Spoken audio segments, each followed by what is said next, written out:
What it do with it, world? It's your man's in them foul shot and reporting on the Bamboozle Gun News Network, right? I want to come with a little, what's today, Wednesday? Some Wednesday inspiration, right? Cover the news briefly. In Negroville, it's a sad sight for sore eyes. We got the Young Thug thing and that whole debacle with all the Atlanta rappers or the illusionary of gangsterism. But, and you know, I got a different type of brand. How gangster can you be? But I've never seen none of these gangsters fight the oppressor or stand up for what's right. They're actually reinforcing the very same things we harp online about and say what's wrong with the black community. But because they have, you know, the illusionary fake fiat currency, finance, and social status, we give these people a pass. When if they was in our neighborhood, we wouldn't do that. Or maybe we did. Maybe we would, depending on if we like them or not. You know what I mean? But that's a whole debacle. Then I seen some content of older black women, right? Basically using articulations of why it's best for them to date the proverbial YNs, young Negroes, right? And here's why that is, right? Because I'm like a student of the game, right? And I'm charting the descent into the bottomless pit of Babylon and its inhabitants, right? From a spiritual perspective, you understand me? And here's why they're doing this. And I've talked about this in previous videos where now we see the BBLs, the over-exaggerated sexual components or energy, right? But they have nothing else to chime you in with, you know what I mean? So they have to, you know, be ever more provocative to get you to forget or come off your stance so they can put you in Charlotte with. But a lot of brothers, men in general, white or black or just, you know, here in Babylon, are waking up. So that spell isn't working the way it used to. The knowledge of the family court system and divorce. Segue me, please. I don't understand, yo, with these athletes and these rappers, right? Why they don't start like a union to protect themselves from these Jezebels? Because every time you turn around, somebody getting graped over the coals in divorce court, and they ain't even married long, a year, and they getting these astronomical numbers for just attaching themselves to a man with paper. But you mean tell me can't none of these dudes find other types of women? They're all dating and marrying the same women, yo, all in the same social circle. Why don't, okay, I'm the basketball extraordinaire, right? Why don't I just break off, I go to, I don't know, Lexingtonville, Kansas, and go to the grocery store and bag me something out of there or the local gym or something. They don't have enough wherewithal to do that, yo. It's crazy, right? Oh, back to the woman, right? So she's talking about how they should date young dudes because they, you know, they got more energy and they, you know, pound them, you know, taking them pound town or whatever. They give them the money because maybe they trapping and this, that, and the third, and whoop, the whoop, the whoop. But this is essentially sexual predators masquerading in the illusion of the feminine or the female body, because they're preying now on young dudes who aren't as knowledgeable of the game, and they're probably not, because a lot of our righteous men have been removed from the home or had to remove themselves to keep their mental sanity. So there's no wisdom being passed down other than, let's say, they might be conscious enough or the Most High steer them to this type of content. Most of our young men are fodder for the system and know it not, whether it be to the Jezebel, whether it be to the court system, whether it be to, you know, degenerate black behavior or what we call hood mentality, and know it not. Again, segue me, please. Commercial break, right? Today was the second day of school here in Dorchester County, and they already had to get the school shut down because I believe a 15 or 16-year-old boy physically assaulted a school monitor. In response, they called the police, and then he assaulted numerous police, struck one, and then spit on him. But here's the wild part, right? Here in my county, the juvenile detention services, or whatever you call that, is full. So after getting the school shut down, assaulting, you know, school staff and numerous officers, and spitting on him, which is the most disrespectful thing you can do, he was let out on his own recognizance. They had to call in the state police from another jurisdiction to, because, you know, monkey see, monkey do. And when somebody act a fool, then everybody's acting a fool, acting it on, woo, woo, right? So they restored order, whatever, right? But here's what I'm saying, right? He gets out on his own recognizance. And I'm noticing something. Even here in Babylon, primarily with the Jezebel, right? There's no consequence for bad decisions. So the behavior just persists. There's no bad decision, or there's no consequence. And they actually financially uphold marrying the wrong person. Okay, you can divorce them and take half his stuff. Or you make bad sexual decisions, get pregnant, and then we'll just house you and give you food stamps. MF and Dan, now I understand why them Arab nations say, the unalive with Babylon, yo. Because look what it do, yo. And it's so inverted, that's my new word, that it just seemed normal, and this is the way it should be done. Now, woe unto those who call good evil and evil good, yo.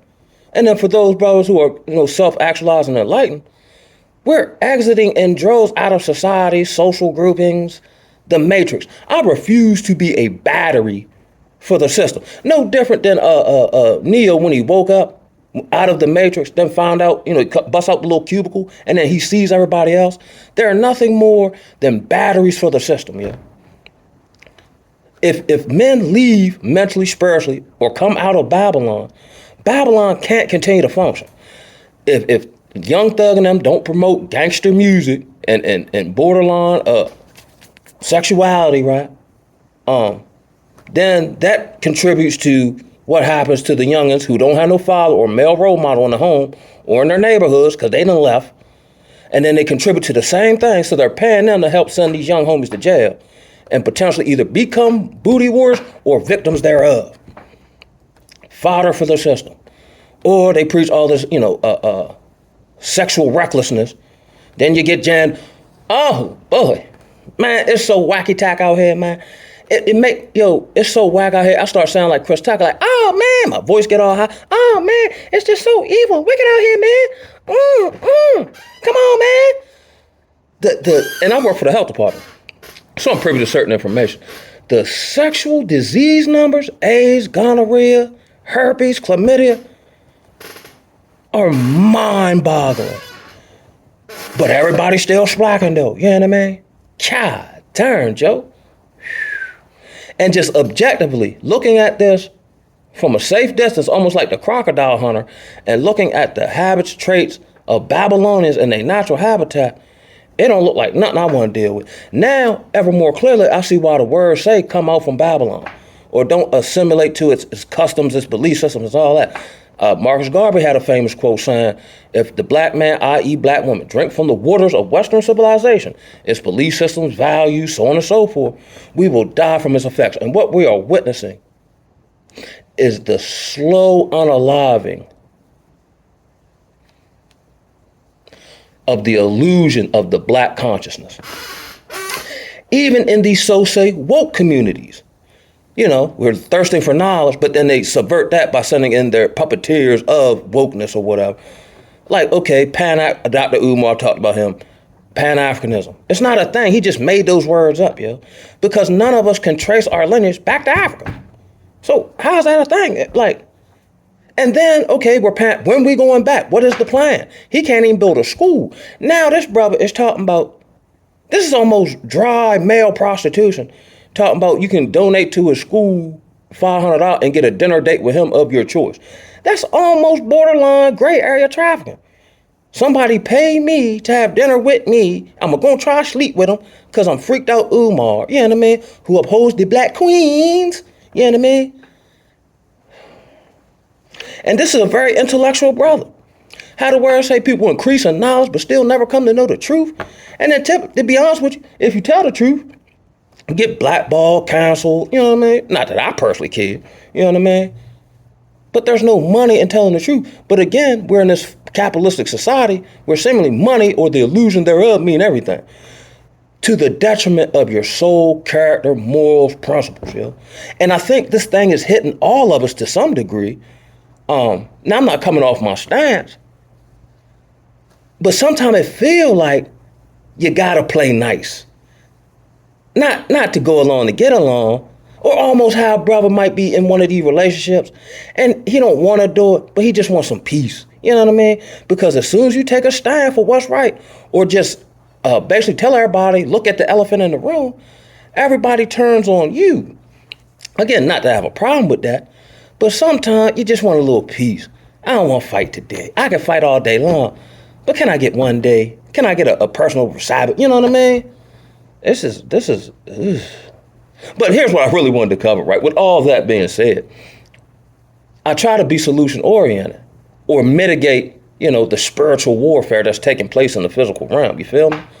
So just being purpose driven. And we're not always talking about money, but on a daily basis, whatever my situation is, I try to be a little better than I was yesterday.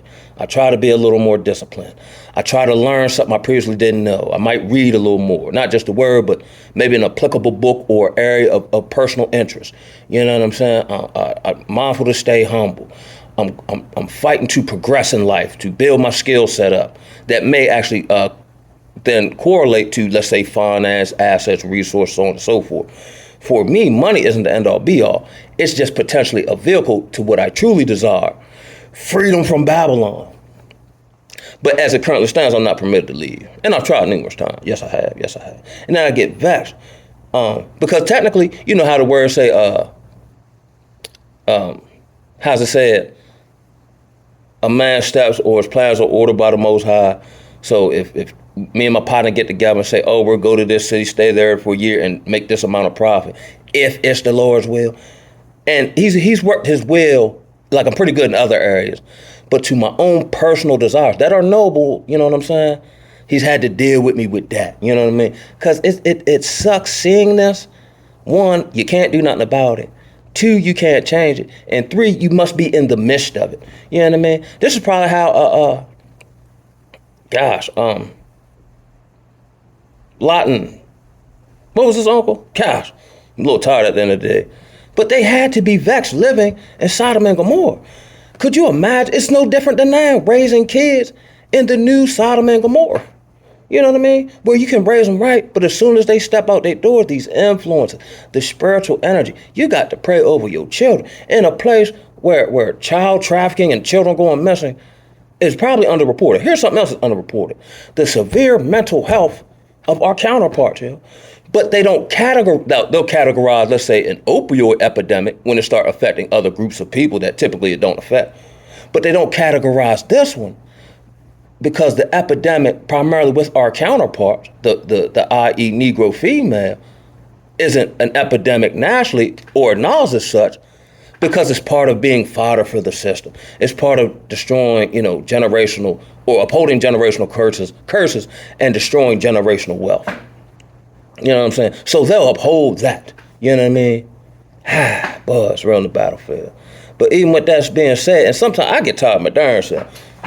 Just mentally tired, spiritually tired, like, man, how much longer, man? This is, if you're attempting to operate, now ain't none of us perfect, but attempt to operate in any semblance of righteousness or just doing the right thing for the right reason, it should vex you. And if it don't, you need to check yourself, yo. Seeing your women outside bucky naked all the time. Now, at first, when they first started doing it, the novelty of it, oh, wow, woo, woo, woo. But now they've gone way beyond the mark, so much so, it's now becoming repulsive. How does a woman's body that you're naturally attracted to be done up so much so that it's now repulsive? Now, women who are modestly, they actually look sexually desirable by being covered up. Like the inversion has inverted the other way. You know what I mean? Like, my God, I'm sexually attracted to women who I actually enjoy being around in their conversation and their energy. You know what I mean? That makes me sexually attracted, not the fact you're just operating in sexuality. Woo, woo. I had no idea it'd be like this. But back to the topic though, right? Thank y'all for letting me vent a little bit. I appreciate y'all, man, seriously. You just got to go for the gusto, and pray, of course, the Most High will, but that he give you the strength that even here in Babylon, in the land of wickedness, right, you can still operate and hold your head up high. Because if nothing, let's say you broke, you're homeless, or whoever left you, or whatever the case may be, you got railroad in court. I chuck that joint up like on Baby Boy. At least I ain't like them. Not in preeminence or ego, but in humility and grace. Thank you, Jesus, I ain't nothing like that. Thank you, Jesus, I ain't nothing how I used to be. And I've been knowing all this. But here was the kicker that was keeping me in the battery of the system, or being a battery, was my proclivities and behavior. So I had to get rid of the addictions. Once I surrendered, not understanding what that meant, it's like he opened my eyes. No, he been open my eyes. I already knew all this stuff. How would I word it? It was like he changed my heart Or he gave me greater clarity of my heart that then changed my eyes, that then changed my behavior. And then once I changed my behavior on a consistent basis, my eyes changed again to see the nuances of the game. You know what I'm saying? Like I said, a couple videos ago, I don't understand stuff intellectually. I understand stuff by sensing it. You know what I'm saying? So I can sense when you're being manipulative. Or like today, right? Got a brother I'm working with, but I don't think he mean to do it purposely, but it's the behaviors, right? So certain behavior, he's probably doing it if he done it 40 years and don't consciously realize he's doing it, right? So I pointed out to him something he did today. It wasn't super spectacular, but I highlighted the first time I had seen it and laid it out to him. And then I laid out, if you continue to do this, here's where it'll lead. It's just a mindfulness thing, but you don't realize you're doing it. But then and then he tried to double talk. I'm like, nah, this ain't no attack session, bro. I'm just showing you this so that you can be mindful of it so that you don't get jammed up. I'm not offended. You know what I'm saying? That's like me being in a boxing match and being offended by getting hit. The key is to not get hit. So I'm not offended if I'm in a boxing match and you swing on me. The key is to train in a way where either I don't get hit, or if I do get hit, I'm able to roll my shoulders and now I can counterpunch. Earlier in my season, it wouldn't do nothing but ball up and take that. You know what I'm saying? But now I'm not in the business of take that. Now I got a little footwork now by the affliction of life in the boxing ring of life. So once I got tired of getting hit and I knew I could hold up, or that the Most High was upholding me rather in this particular sense, now I've got some new components. I got a nice double left that I put together out of nowhere. But I previously didn't have the ability to do that because I didn't need the ability to do that. But because the fight was so intense, it then birthed things in me that I didn't realize was in there. So even as easier said than done, so when we're facing our various afflictions or hardships or longings and desires, whatever they may be, it's actually meant to bring out of you what's already in you. A la my man Gideon. When he calls you in your present state, but calls you by who you're designed to be. So he calls Gideon, mighty warrior. At the time, he like, man, I ain't no mighty warrior. I'm timid and people talk to me or whatever. He like, nah, I'm going to take you through. I'm going to show you some stuff that I know will unlock what's already in you. And then, you'll be called, or you will be known as a mighty warrior. So much so, who you previously were will be forgotten of. And I've noticed that in scripture, like typically when he call you or he encounter you, you're no longer the same. You know what I'm saying? I don't remember when that actual Damascus Road event happened for me. It was a series of events. So instead of doing it all at once, he just started, as the master potter, started slow chiseling away at me. And he did it so slowly that I didn't even realize I was changing. The only time I knew I was changing, Bob, was in response to other people. You know what I'm saying? Like maybe their tactics don't work, or maybe I'm no longer attracted to this, or maybe I see the move way before it get up on me. And then in reflection, I'm like, oh, wow, that didn't work. But that used to trip me up 340-something times. Wow. But I wasn't consciously thinking. It's what I like to call a spiritual instinct, or rather as the word, discernment. Discernment is key. They say in the word that the Most High freely gives wisdom. I would like to put wisdom and discernment together like peanut butter and jelly. You know what I mean? Because with the like how I say in the word again, that if it were possible, he would see even the elect. It's getting so wild out here, you don't even know if what you're seeing is real, let alone what you're hearing. But how can you know with confidence unless that thing inside of you is leading you? Because they say, well, the word says that those who are called the sons of are led by the Spirit of God. You know what I'm saying? And on that note, just a little 1-2 for y'all. Stay up out here, baby. Some man's in them foul shop and sign now. Oh, I forgot. Did y'all check out the demonstration? I got the bamboozled again hat, you know what I mean? I'm ramping up a few things in my personal life in a business sense. I don't know if none of this will work. But here's what I believe on this one, right? Here's one thing that helped me out though, right? When I hit even, like, let's say, I know we talk about the breakthrough on here, right? Or on YouTube and social media streets, right? But I'm a little different. Now I can, be trying to work something or have a plan, can't get in this way, can't go on, da-da-da. But once I get a small crack in the wall, that's enough to, you know what I'm saying? See, my partner, Blue Hundo, told, and I am like this. If I see it, it does something. Now, I got an auditory type memory. But if I see it, It's over with. Just like when I used to play basketball, I might be in a shooting slump. But once I drain 2 jumpers back to back and see them go in, I done totally forgot about all that other stuff. I got my rhythm now. That's in the past. This now, baby. Wahop, you know what I mean? Now you in for it. You know what I'm saying? But I just want to implore everybody, just keep striving. You know what I'm saying? They can't do nothing with you. That's why the spiritual warfare is so thick, to get you to doubt, question yourself. Did the Most High really tell me that, or was that my own imagination? Am I really who I say I am? Because I ain't seen no evidence, but that's the substance of faith. You know what I'm saying? And a lot of times you don't have to do nothing to prove it. Just stay along the path. And on that note, I'ma holler at y'all, baby. One love. Ooh, ah. And always cover your 6. And make sure you don't get bamboozled again.